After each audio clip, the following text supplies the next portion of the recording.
একটি বিষয় হলো এই 10 দিনে আমরা গুরুত্বপূর্ণ আমল করতে গিয়ে কোরবানি করা একটি গুরুত্বপূর্ণ আমল। কোরবানির ফজিলত আমরা মাসাইল ইনশাআল্লাহ পরে আলোচনা করব।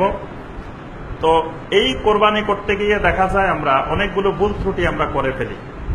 যেমন কোরবানির গরু নিয়ে প্রতিযোগিতা, এটা একটা নিষিদ্ধ আমল।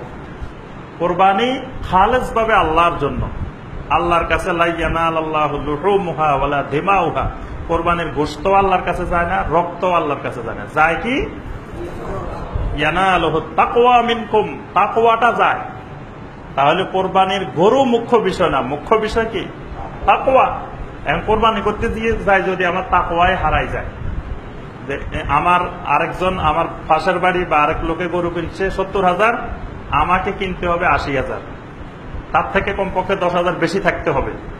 এই মনোবৃত্তি নিয়ে মানে প্রতিদ্বন্দ্বিতা করে এবং দুনিয়ার মানে প্রদর্শন ইচ্ছা, যা আমার নিজেকে বড় করে জাহের করা, এইসব করে যদি আমরা প্রতিযোগিতা করে এই জাতীয় প্রদর্শন করে আমরা গরু কিনি কোরবানি করার জন্য, যদিও ইবাদতের জন্য, কিন্তু সেই ইবাদত আল্লাহর কাছে কবুল হবে না।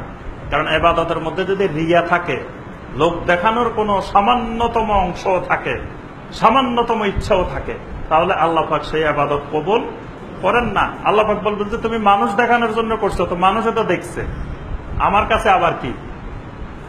মানুষকে দেখানোর তোমার উদ্দেশ্য ছিল, তো মানুষ তো দেখছে তুমি এত টাকার গরু জবাই করছো, এই এলাকার মধ্যে সবচেয়ে বড় গরু, সবচেয়ে বেশি দামের গরু তুমি কিনছো, এটা তো মানুষ জানছে, দেখছে, তাহলে আর আমার কাছে কি?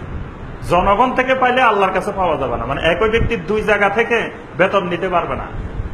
এটা আমাদের দেশের রুলস আছে যে এক ব্যক্তি 2 জায়গা থেকে বেতন নেওয়া যায় না, বেতন নেওয়া নিষিদ্ধ। বরং এক জায়গায় বেতন নিতে হয়, অন্য জায়গায় সম্মানী নিতে হয়, ভাতা নিতে হয়। 2 জায়গায় বেতন নেওয়া যায় না। তাহলে আমি যদি 2 জায়গায় চাই, মানুষের কাছেও চাই, আল্লাহর কাছেও চাই, তা আল্লাহ পাক এটা দিবেন না। এজন্য কোরবানি খালেস ভাবে লিল্লাহি সুবহানাহু ওয়া তাআলা, আল্লাহর জন্য। এক্ষেত্রে মানুষের দিকে তাকানো কোনো অবস্থা যাবে না। আল্লাহ পাক আমাকে যে পরিমাণ সামর্থ্য দিয়েছেন, সেই সামর্থ্যের আলোকে আমি চেষ্টা করব যথাসাধ্য করার জন্য। আমার সামর্থ্য আছে 1 লাখ টাকার কোরবানি দেওয়ার, সেখানে আবার আমি যদি মনে করি যে আমি 2,000 টাকা দিয়ে ছাগল একটা দিলেই তো হয়, তাহলে পরিবারের সবাই থেকে আদায় হয়ে যাবে, এটাও যেমন করা যাবে না। আবার সামর্থ্য আছে 10,000 টাকার, কিন্তু তাল মিলাইতে যাই 50,000 টাকা, সেটাও করা যাবে না। এই গর্হিত কাজটা থেকে আমাদেরকে বিরত থাকতে হবে। আরেকটি হলো হালাল উপার্জনের কোরবানি। কিন্তু আমরা দেখা যায় হারাম উপার্জন দিয়ে অনেকে কোরবানি করে থাকি, এটা সম্পূর্ণরূপে নিষিদ্ধ। হারাম উপার্জনের কোরবানি আল্লাহ পাক কবুল করবেন না। ইন্নাল্লাহা তাআলা তাইয়্যিবুন লা ইয়াকবালু ইল্লা তাইয়্যিবা। আল্লাহ পাক হালাল উপার্জনের কোরবানি ছাড়া, হালাল উপার্জনের ইবাদত ছাড়া আল্লাহ কবুল করেন না। তাহলে আমার ঘুষের টাকা দিয়ে, সুদের টাকা দিয়ে বা অবৈধ উপার্জনের টাকা দিয়ে যদি আমি যত বড় গরুই করি, যত সুন্দর গরুই করি, আল্লাহ পাক এই কোরবানি কবুল করবেন না।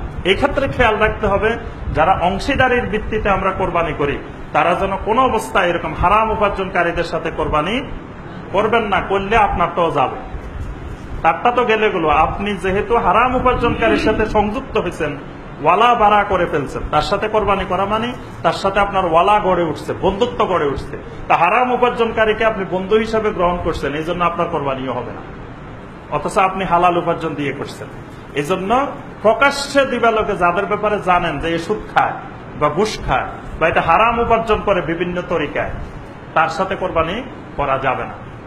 তবে আপনি জানেন যে সে হালাল উপার্জন, সবকিছু দেখেন যে নামাজি খেয়াল রাখবেন, মানে আপনার হালাল উপার্জন হচ্ছে নামাজি আরো বেশি গুরুত্ব। কারণ যে আল্লাহর হকে আদায় করে না, তার কোরবানি কিসের? কোরবানি কি ফরজ না ওয়াজিব? হ্যাঁ, আর নামাজ তো ফরজ নাই, ওয়াজিব। এশার নামাজের ফরজ পড়ে না, ভিতির পড়ে।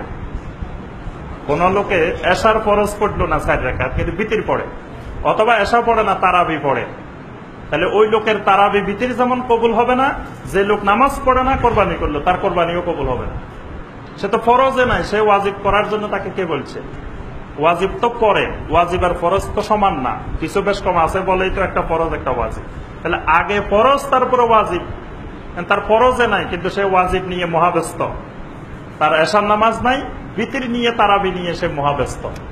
এরকম কোরবানি নিয়ে যারা মহাব্যস্ত, এরকম মানুষের সাথে খবরদার কোরবানি করবেন না। খেয়াল রাখবেন যে বেনামাজের সাথে কোরবানি করে আপনার কোরবানিও বরবাদ। এই জন্য একদিকে খেয়াল রাখতে হবে নামাজি কিনা, আবার আপনি দেখলেন যে নামাজি সব দিকে ঠিক আছে, বাহ্যিক ভাবে আপনি জানলেন যে হালাল উপার্জনকারী, ভিতরে ভিতরে 2 নম্বরই আছে, তাহলে অসুবিধা নেই, এটা আল্লাহ মাফ করে দিবেন। কারণ ভিতরের অবস্থা আপনাকে অনুসন্ধান করার দায়িত্ব আল্লাহ পাক দেন নাই। বাহ্যিক ভাবে যদি মনে করেন যে হ্যাঁ এই লোক হালাল উপার্জনকারী, এই লোক নামাজি, তাহলে তার সাথে আপনি করতে পারেন। যদি অভ্যন্তরীণ তার হারাম কিছু থাকে সেটা আল্লাহ পাক মাফ করে দিবেন।